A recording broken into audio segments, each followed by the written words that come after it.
My name is Andreas Michailidis. This is the house actually I was brought up in the 1940s. It's made up of mud bricks as well, so, and I remember helping my mother at the time doing it. Yeah, I moved to London in the early 60s, and of course I love Cyprus, so I come here almost every year.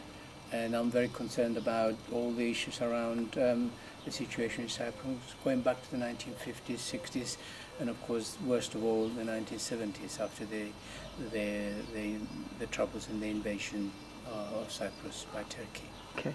The idea of doing this cycle ride originated from with my friend Aydin Mehmet Ali, that we worked with the Hackney Cypriot Association in London, the late 70s and 80s.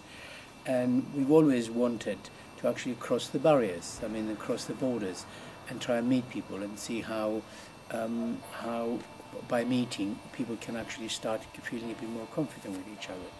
And we thought the best way of doing it is actually doing it by bike.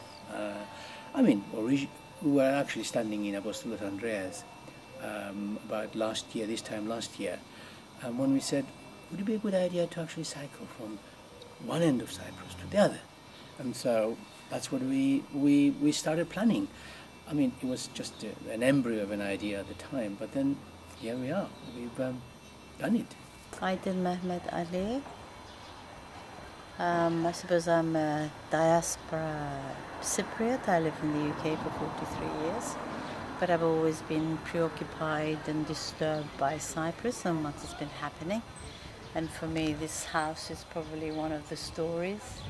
It's a Turkish house in the middle of Poli in Paphos, deserted since '74.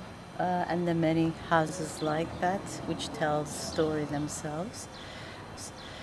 I've been going backwards and forwards to Cyprus doing a lot of projects in terms of bringing communities together and trying to remove some of the barriers that the sort of ruling elites create in terms of politics or personal relationships, or even communal relationships, school education, which continues to maintain those divisions and barriers in people's lives, which also helps to maintain the status quo.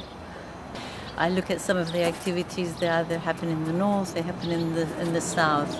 And I had this idea that I would have really loved to cycle from Apostolos Andreas to Akamas, because Cyprus is my country, it's my land. Nobody can tell me that I can go here and I can't go there. Just to sort of prove the point that it is important that we're able to, and to insist actually of constantly crossing barriers.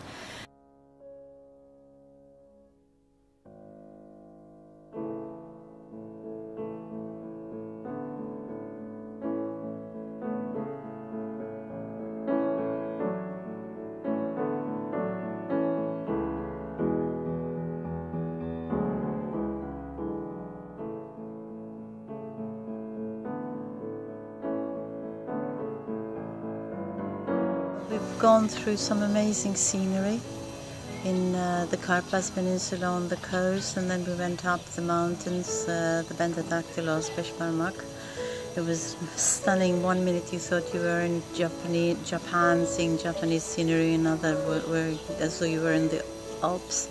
Fantastic volcanic stuff. And then we went up Troodos, and we did the Troodos skirts, which was another amazing sort of fantastic feeling. But most amazing is to climb up these mountains and be on top of it and feel that the exhilaration you feel that your body has enabled you to do it. And as a woman of my age, it's and some people, about 3 or 4 people were my age in the group. I think it's fantastic.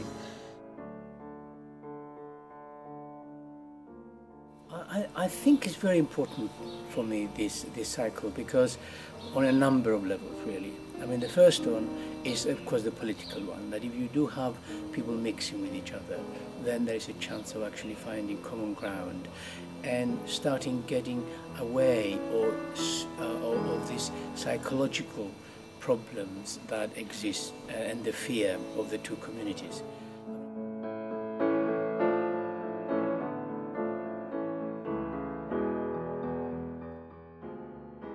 It's been quite an amazing, the stunning scenery, but the generosity of people who take you into their homes, or they sort of offer you breakfast or offer you tea and coffee. People from Turkey, for example, who absolutely loved it. They were so curious about it, having a sort of sitting in a circle with people who don't know English and they don't know Turkish, but somehow in the middle enabling people to communicate with each other and laughing and joking about it. And the generosity of many people who sort of, from offering us a plush hotel in Balapais, monastery hotel out of the blue, to people who who thought it was such a journey.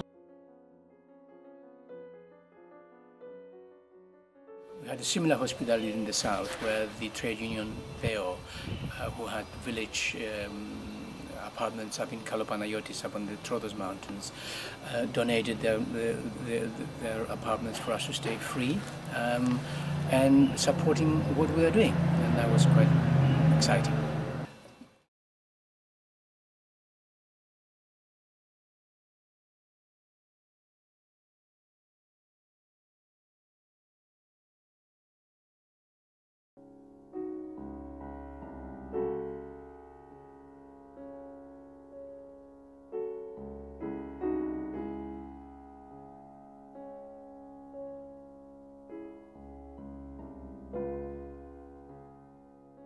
I mean, originally we thought that crossing the borders was just the one simple aim, and mixing with the two communities. But then we realized that this divided island as it is, it has created much more other barriers. It created the barriers of psychological barriers that I mentioned earlier on.